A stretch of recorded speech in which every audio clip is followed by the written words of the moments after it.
Let's see today what are the tools required to work with TypeScript. So TypeScript, writing a TypeScript programming, you require an editor and a compiler, TypeScript compiler, and you have to execute that TypeScript code with a Node executor. So let's see, let's start with Node.js. So install Node.js from this link. Once you install the Node.js, go to Visual Studio Code, download Visual Studio Code from this link, Visual Studio code.visualstudio.com, and install that.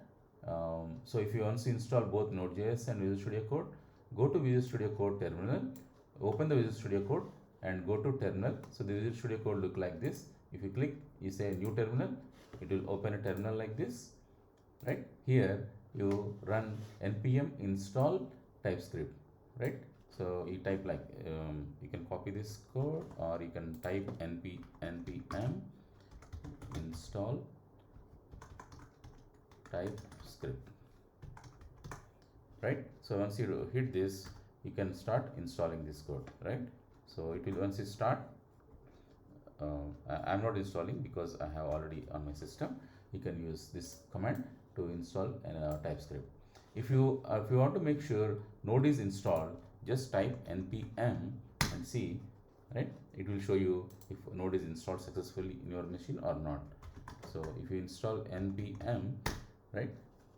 So at least it gave you some error, but fine. It tells you that what is the way you have to use npm, because I didn't give further on npm. It is saying this is the usage npm command. That means it installed your npm node properly on your machine. Once you have done that, check this npm install script TypeScript command and copy paste this, or you type this, then it will install TypeScript. npm is node package manager.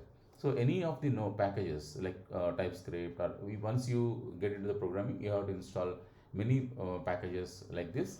You can use npm for that. Node is a package manager. Once you install this and check your command line tsc -v, right? So I'll show you how to do this.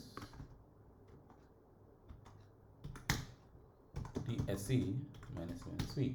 So it will show you the version number here like this. So then you are successfully installed TypeScript. So once you install TypeScript, you can follow our other videos on writing TypeScript language and compile it and run it.